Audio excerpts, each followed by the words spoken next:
bonsoir, je suis Trésor King Boukele pour mon continent Congo. Bienvenue dans cette émission Réfléchissons, une émission qui vous permet de réfléchir. Nous allons vous balancer des vidéos qui vont vous permettre d'analyser et de comprendre les actualités politiques de notre pays, la République démocratique du Congo. Merci à cette grande équipe technique qui me tient compagnie ce soir. Merci à toi Béni Dinganga, merci à Sed Nzita. Bendinganga derrière la caméra, c'est derrière la caméra et au montage en même temps, à la régie aussi. Et pourquoi pas à Edgar Mokondi, le patron en son genre. Merci à vous qui me suivez, merci à mon conseiller privé, Papa Jim Boukele. Grâce à vous, je suis aujourd'hui ce que je suis. Et merci à tout le Congolais, à tous les Bakolo Congo. Aujourd'hui, nous allons parler des actualités politiques, de la loi Pichani, de l'arrestation de Jacques Ndala ou de sa condamnation, 3 ans de prison. Et nous allons encore faire un grand parallélisme entre le verrouillage et la congolité. Ces grands parallélismes, nous allons encore le faire ce parallélisme entre la Côte d'Ivoire et la République démocratique du Congo. Parce que les gens veulent comparer la République démocratique du Congo, la congolité, à l'ivoirianité. Et nous allons comprendre pourquoi la Côte d'Ivoire avait demandé l'ivoirianité et pourquoi le Congo doit demander la congolité. Est-ce que nous sommes avec le temps, nous devons le faire avec le temps ou nous devons le faire maintenant? Que je sois un peu bilingue, hein? Merci à toi Senzita. Merci de me rappeler d'être bilingue pour la bonne compréhension de tout Congolais qui va tomber. Merci à vous qui êtes tombé pour la toute première fois dans cette émission. Je vais vous demander de vous abonner et n'oubliez pas d'activer la cloche de notification pour ne rien manquer. Tout côté à moi, Mouké, tous bilingues pour permettre à la communauté, à toute la communauté congolaise, Bayeba, Nini, Oyo, Tokoloba, Congo la Bisso, Congo Lengi. Jacques Ndala a condamné 3 ans de prison et après, Babiloko balobi était incitation à désobéissance civique ou bazotinda batu azotinda batu ba désobéir na nini. C'est 3 ans de prison, 2 ans de prison au ba condamné Jacques Ndala. Mais est-ce que avec 500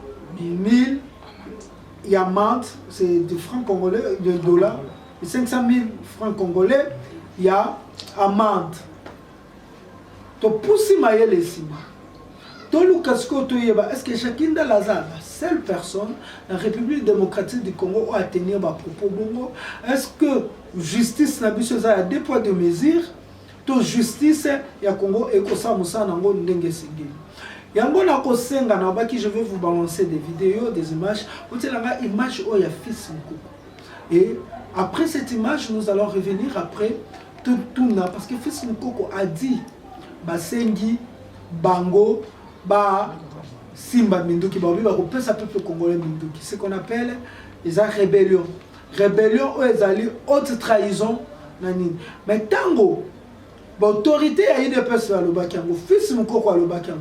Nani Bakanga qui est. Est-ce qu'aujourd'hui, il faut Bakanga Jacques Ndala? Parce que Aizaka, la question à poser, ce bon moni naza li bungi bilo pe oseni bo répondre ngai. Est-ce que d'abord, la philosophie commence quand la personne se pose la question pourquoi. Et la philosophie, c'est l'amour de la sagesse. Ça veut dire tantôt se poser la question pourquoi ça l'a mis bongo de Tokozwa sagesse. Béni Dinganga, c'est Nzita. Vous balancez les vidéo oyo et tozoni la sima. Ceux qui va oser la menace contre le pouvoir et le peuple, d'abord nous allons distribuer les armes. Nous allons distribuer les armes. Petoko exterminer race na bangwana ya Kingakati na mboko ya Congo. Nous n'accepterons jamais victoire na biso au prix des sacrifices. Otokofisi batebele. Cette fois-ci, si quelqu'un ose s'amuser de cette manière, tous les combattants de l'UDPS ces jours-là vont porter les armes pour défendre.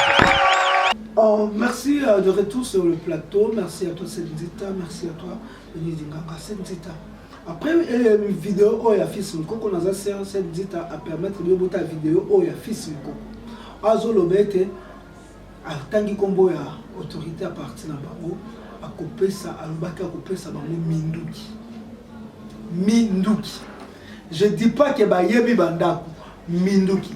Quand on dit Minduki, on voit directement la tuerie. On voit le coup d'État. Est-ce que l'autorité a parti? Grâce à la coup d'État contre le président Toté, qui a interpellé cette personne parce qu'il a parlé aux Congolais. On dira quoi? Ce n'était pas les citations à la haine. L'état des droits, quand on parle de l'état des droits, c'est quand, si nous sommes 85 millions de Congolais, que ces 85 millions de Congolais puissent bénéficier de leurs droits. Ces 85 millions de Congolais ont bénéficié de leurs droits, mais sali ba devoir parce que dans le pays, nous n'avons pas seulement le droit, nous avons aussi les devoirs. Tant que Congolais n'ont pas de devoir, pas de droit, on parle de l'état des droits. Tant qu'on bénéficie d'un droit, même si on bénéficie d'un devoir, pour que les citoyens on parle de l'état des droits. Mais si les fils Mukoko sont écartés, parce que on a des vidéos sur les vidéos, des vidéos et des vidéos. Le problème est que le combat au Dokosala, c'est un combat pour sauver 85 millions de Congolais, de tout Congolais. Quelle que soit couleur politique ya Jakindala, mais le quoi n'a pas bunda pour nous sauver les Congolais, c'est que n'a pas bunda pour nous sauver Jakindala. Pour comprendre donc le Congo, tant que tu as bunda, parce que jusque là, Mototo a raison. Ils ont raison. Jusqu'aujourd'hui, ils vont combattre le peuple d'abord. Toboya, biso tobunda pour la libération à Congo, na maboko l'occupation, na maboko ya impérialiste, na maboko ya néocolonialiste. Biso pe tolérance et abondi ma pe combat la biso. Bino pe bobi ke bobunda pour le peuple d'abord, tondimi combat la bino. Mais champ de bataille na biso. Et si ka o batu bakoloba ete que combat est porté fruit et ça na nzoto ya ba Congolais, na terrain et pas la population.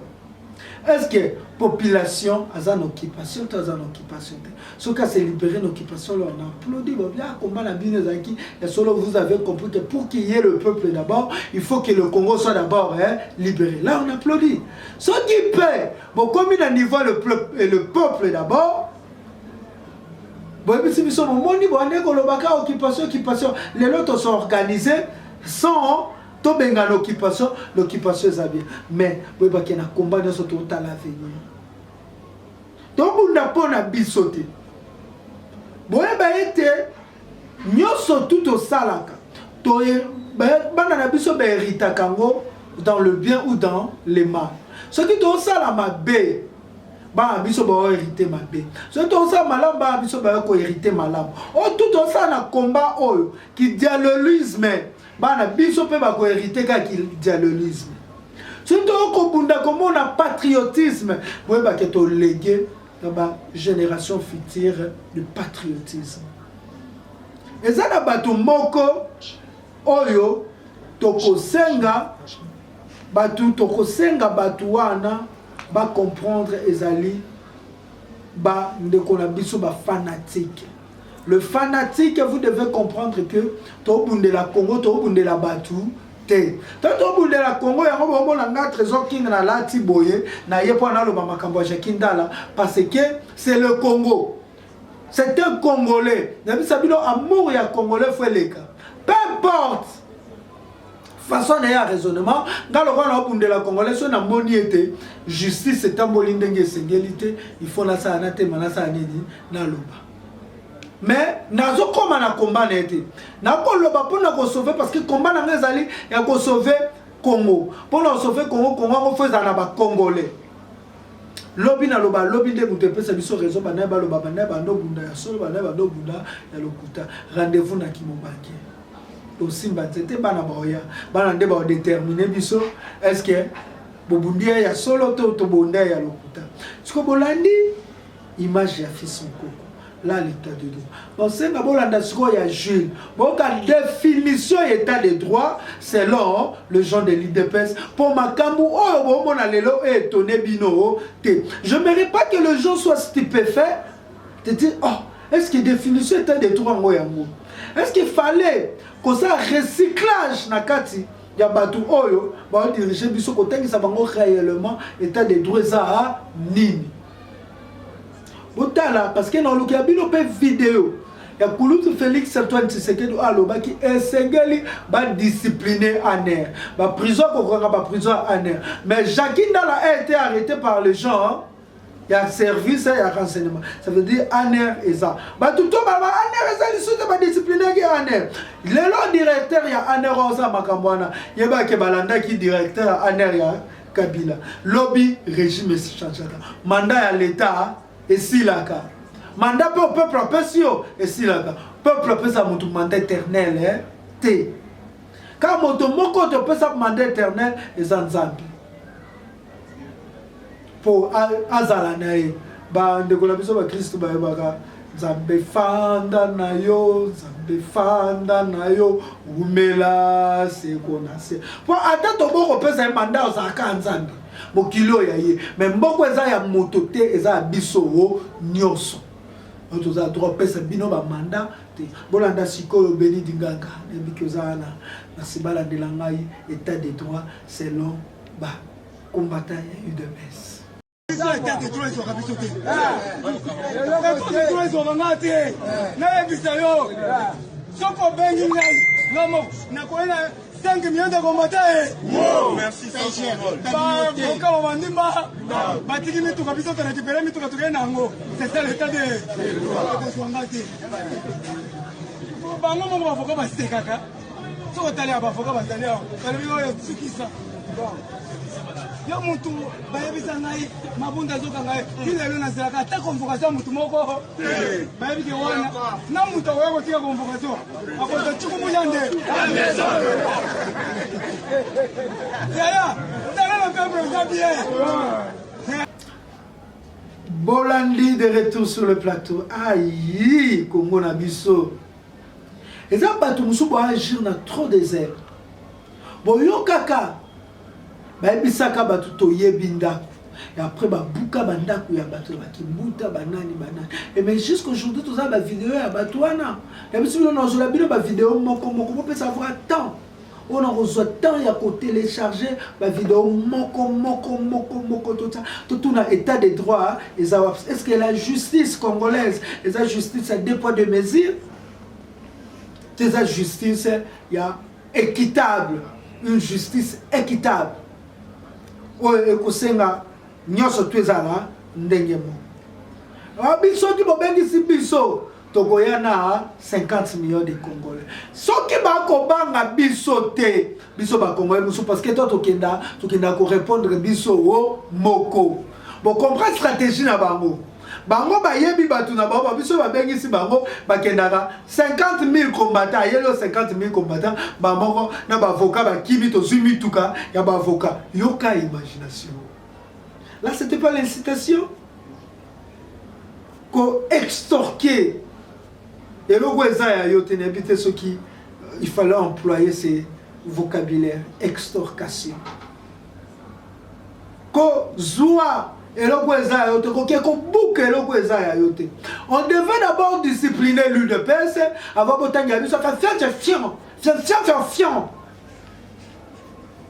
vous devez d'abord discipliner l'UDPS. Discipliner les dires de l'UDPS avant que c'est typique. Parce que tout ce que vous allez nous dire aujourd'hui, il y a lobby. Oh boy, c'est biso lelo, lobby to bimisa bino ba image. Il y a oyo elekaki, excusez-moi. Après on embête na pe masola congolité. Ya verrouillage. Pendant la tribune qui naza pour mututé. Beaucoup comprendre si kawa plutôt ça nini tokende. Bon kasikoyo, bato baza même pas na argument. Bokelanga Augustin Kabuya ba senge bilan. Un bilan de Covid-19. Aucun président dans le monde dans sa bilan n'a Covid-19. Les gens comme ça, yango nde bato nde bopesi mboka bango ye otela image ya makabo Augustin Kabuya. Je vous explique. Nalobi bilan est positif. Pourquoi? Je m'explique. Bilan na biso. Allez-y. Démontrer sur le plan économique, social, sécuritaire. Allez-y. Israël. Tango tokoti awa. Vous évoquez le problème de distanciation, non? Si. Est-ce que Kalagnon Sowana, tango bande ko invité ngana ba émission na bando na ba masque? Tout le monde évoqué pour ma distanciation. Et ça, et loco, et s'improviser. Covid. Voilà. Lelo, tango toza na katia ninyo. Babiro et belé lelo baza ko empêcher batou. Ba fongola même ba climatiseur na bangote, ba lobi ke bovanda randengo na pona ko éviter Covid. Lelo ba rassemblement, il y a plus de 20 personnes. Baza ko sepela na ngote. Puisqu'il y a un problème. Bah, grande nation à travers le monde. Les lots Zoloba. Et ça en difficulté totale sur tous les plans. Il n'y a qu'un RDC où les gens pensent que la situation est dans son contexte normal. Au Makamyo se collega. Au monitant aux Akotunanga, au Epsinga Makamya, non, Tala Lelo, Bozana, Tango Bambanga, na grand bande, Tozagina Foyou na Muzito. Yebisanga mot d'ordre au contraire, je ne suis pas venu ici pour na sala ba marketing ya batu, non. Pour ton information, Ebele Bazagi d'accord na voyage wanate. Na ozaki pour mettre fin à ce discours-là que venait de développer tout à l'heure, que est-ce que un homme politique mesure ses capacités en rapport avec les actions qu'il mène sur le terrain. Babilo, il faut oublier ça. Tant que vous savez que non, Otangi Muzito, c'est un acteur politique qui fait son chemin. Tu n'as pas vu les images au Nagungu. Bayeko Yambangane, Tibazo Yamba Jésus, n'a entraîné à Nazareth. Et pour ton information, Bakabela. Congo, oh! Angaye, oh Congo, Bokeleki. N'importe la bus toza mokonzi to filer to landelo to salo ata chef aboya inspection biso to salelo o to sa inspection de dire des mots et des paroles ta mutu nda ko imanka na maloba na ye liboso journaliste akoko défendre te vous comprenez batu ni to za ba yango lelo bazo banga le problème est ça là que non ils savent bien que bazana bilan il faut qu'on écarte. Moi je pense que Félix Tshisekedi un gars ça n'a pas ça les sous y a adversaire rebelle pour dire que ce adversaire est rebelle gloire pesaka monene. Au moins ça adversaire rebelle gloire est monene. Mais tant qu'on a adversaire ba zamukeba gloire no pesala OK. Ce que réellement vous comprenez que bazana bilan ce qu'il devait faire Kotika Motonioso parce que toi Bokateli Jakinda la 2 ans. Ça après 2 ans dans Bima. Est-ce que on ça le sous Makamudé Sengeli 2 ans Bokateli pour sensibiliser le sous Batouté. Je ne sais pas. Ce que ça dit bateau ba yibi bon à l'état to le ba ba yibi bon à l'état. Mais ce ça moto a utilisé qu'à va dire ils ont battu belé va utiliser va dire wana au Jakinda la salaki. Moi je parle de Jakinda la étant congolais. Pas étant membre ensemble. Ce pas ce membre ensemble nga ofanda na lobi makambo Jakinda la jamais Jakoko. Na ofanda te. Sikoyo bato aboye bi ke bilan zate il faut to le mola bato nyonso. C'est quand on fan d'abord, tout na question boloba ah trésor king yo boya. On encourager congolité ce que tu comptes na mopanzi ya congolité. Pour tout compte na mayema tali congolité, on sait kabote na vidéo ya papa Tshisekedi. Ya liboso botali vidéo ya fils Mukoko, botali vidéo ya ndeko Jules, président Jules, botali vidéo d'Augustin Kabuya. L'homme qui n'a pas de mandat, le mandat est Covid-19 est le mandat. Et Bola de Lasco et Papa Etienne Tshisekedi. Nous parlons presque la majorité de ceux qui sont au pouvoir au Congo ont une double nationalité. Donc voilà une notion encore essentielle dans l'existence d'un État. Au dialogue intercongolais, nous avons insisté là-dessus, sur 2 opérations qu'il fallait faire. D'abord, l'identification du Congolais. Savoir qui est Congolais, qui ne l'est pas. Après, toute cet oïboyu qui a rien au pays pendant 50 ans, il fallait quand même qu'on voit clair qui est fils du pays. Parce que dans tous les pays du monde, personne ne peut venir, un étranger, venir exercer les droits des citoyens chez nous. C'est normal. Donc, identification des Congolais. Deuxième opération qu'il fallait faire, le recensement de la population. Depuis l'indépendance, nous ne savons pas combien nous sommes. On dit toujours, aujourd'hui 65 millions, demain 70 millions, 75 millions. Personne ne sait ce que nous sommes. Voilà des choses par lesquelles il faut commencer pour parler de l'existence d'un État. Donc, ceci étant fait, ceux qui pour le moment peuvent être des étrangers, voter, tout ça, mais nous ne pouvons rien parce que nous n'avons pas le pouvoir. Mais soyez sûrs, dès que l'UDPS est au pouvoir, les choses seront très claires là-dedans. Un étranger ne peut pas venir chez nous pour s'appeler citoyen et faire ce qu'il veut. Nous allons mettre de l'ordre dans ce sens.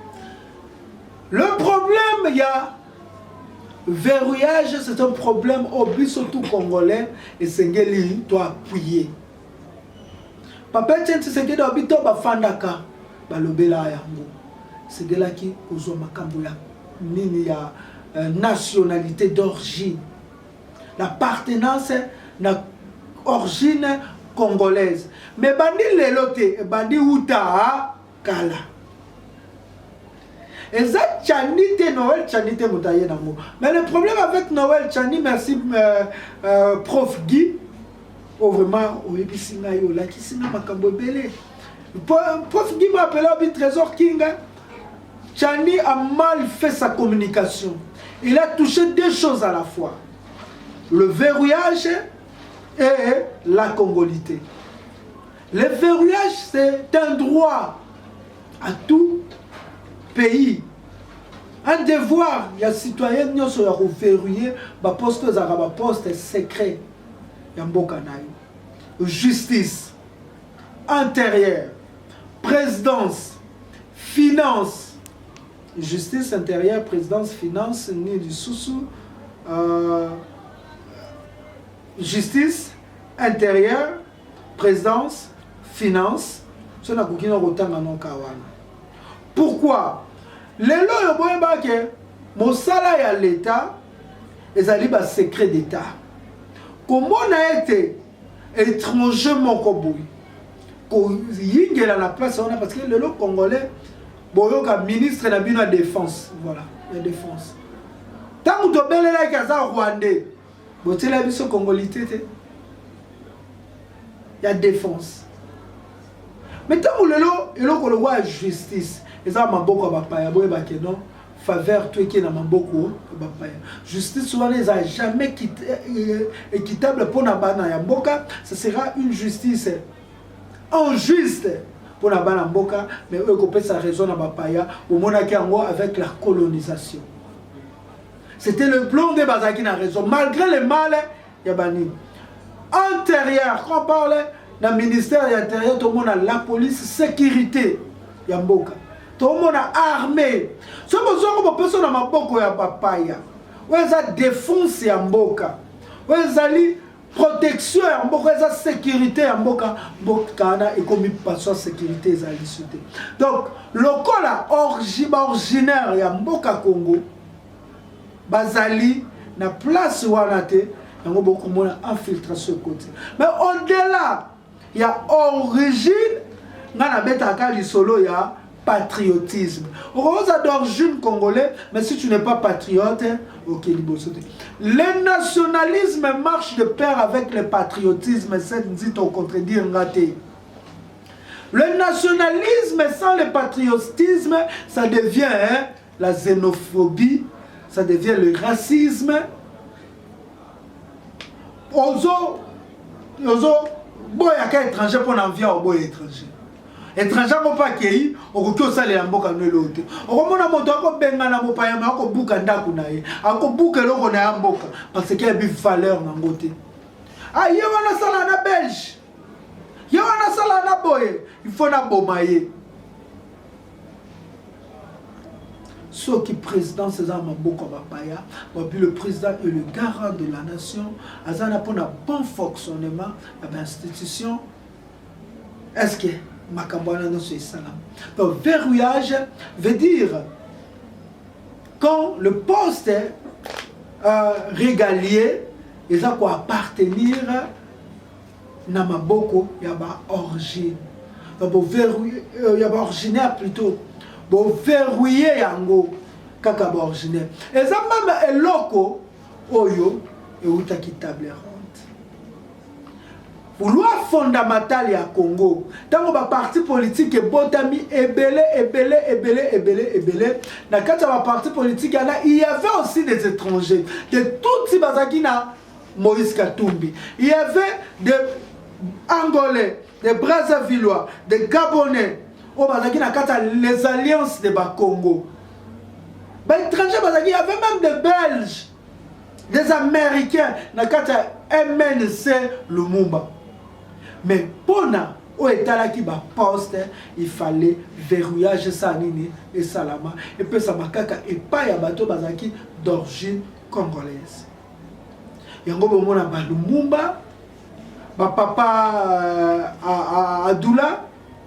Adoula Cyril, ba papa Moïse Tchombe, ba Koko na benga ba Koko, ba Kimba, ba Nani, ba Mobutu Sese Seko, ba Kasavubu, ba Zalaki na ba poste parce que ba Zalaki ba originaire.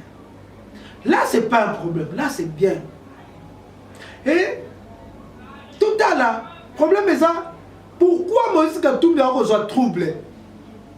Pourquoi Moïse Katumbi a besoin de trouble? Tout la vidéo Moïse Katumbi. Immeuble, le régime aux abois cherche à remettre en cause ma nationalité congolaise d'origine. Moi, un natif du Katanga, fils d'une princesse Bemba Yeke, de la lignée de Moussiri, le roi de Bayeke. Certains qui sont au pouvoir aujourd'hui dans notre pays ne peuvent pas en dire autant sur leur origine. Moi, je suis un entrepreneur congolais connu et reconnu, élu député provincial et national, gouverneur de la province du Katanga pendant 8 ans. Je suis animé de plusieurs sentiments après cette nouvelle cabale du pouvoir agonisant de Kinshasa. En effet, je suis étonné qu'on s'attaque à ma nationalité d'origine que nul ne peut contester. La justice congolaise est devenue un instrument de répression du dictateur de Kinshasa qui passe son temps à élaborer des montages macabres au lieu de s'occuper du vécu quotidien de 80 millions de Congolais qui croupissent dans la misère. Loin de me décourager, toutes ces manœuvres diaboliques ne font que renforcer ma volonté de poursuivre le combat pour libérer et sauver le pays. C'est lui qui s'explique ça, c'est lui qui cherche à se justifier. À perdre raison. Nazabwe. Babi, ndeko ya Moïse Katumbi, Katumba Mwake, il y a des grands frères à Moïse Katumbi. Katumba Mwake dit, papa Abisso Abalanana congolaise. Ouais, bon, on a des réseaux sociaux, c'est pas un trésor qui dit. Papa Abisso Abalanana congolaise, Aboti, moi na Liboso, Ayobota Abraham, et à Liboso, je pense que c'était Peter Katumba, je pense, si j'ai une bonne mémoire, il y a Abraham, il y a Misatou, Jacob, et après Ayobota na bon na Bisso. Wana Obango, Baoloba, qui est à lobby, parce que jusque là, tout le monde a un réseaux sociaux. Na bon na Bisso ne baboti Moïse Katumbi. Tolanda, Etienne Kabila. Vous avez vécu avec Moïse en Afrique du Sud. Voilà. Est-ce qu'il n'est pas congolais? Est-ce que sa mère n'est pas congolaise? Vous savez, moi, je ne suis pas de nature menteur. Moïse, je n'ai pas connu sa mère. Je n'ai jamais vu sa mère.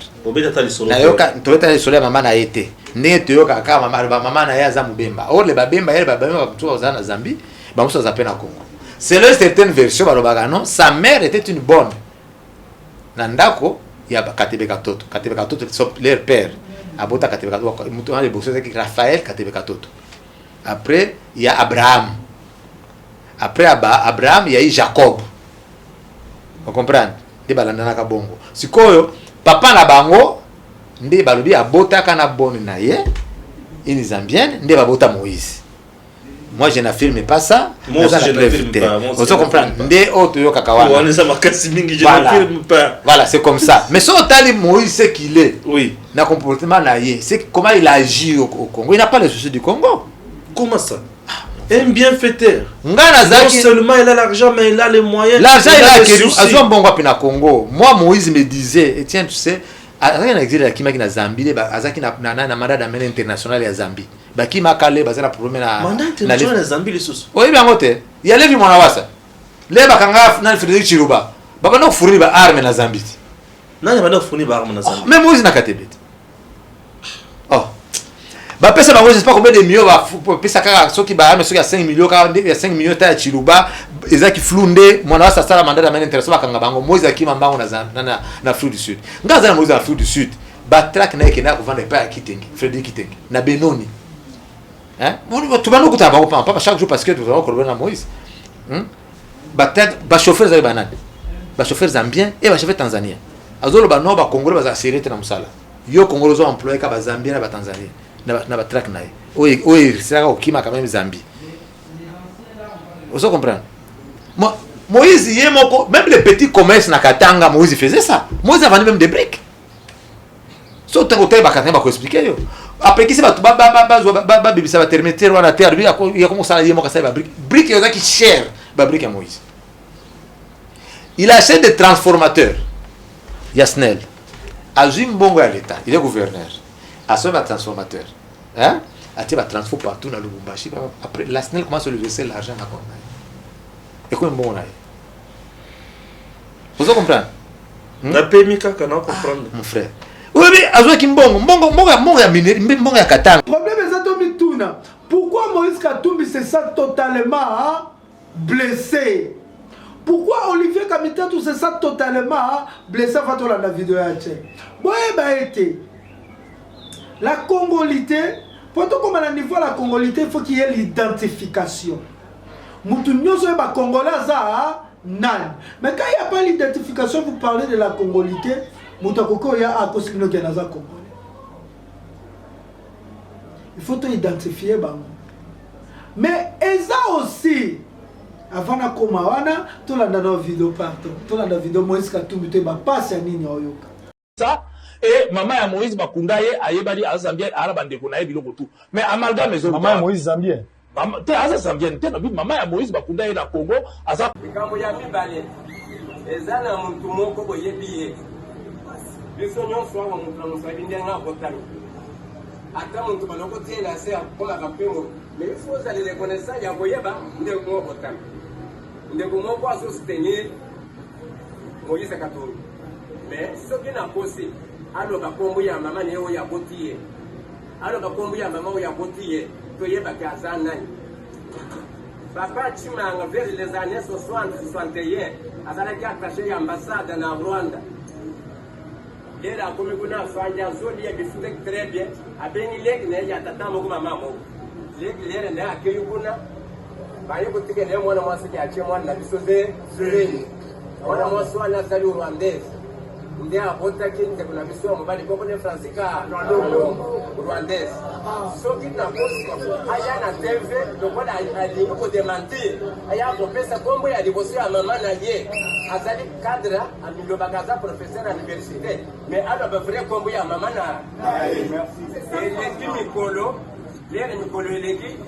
Aye ko lo bagem puisque ba Rwandaise na ipoko wana bazali kobotama lokola bandeko biso mosusu na rdc awa il faut babotama entre les cousines et les cousins seni wana ezalaki ya leki ya chimanga attaché ambassade na Rwanda RDC te ezakende yango nyonso wana toyebi yango lokola ye aye koluka sabote Tshisekedi Félix wana kosoutenir Moïse Katumbi biso mpe tokotika te tokokota na profondeur toki na mpe libanda soki bokoboma boboma na pesi bino merci.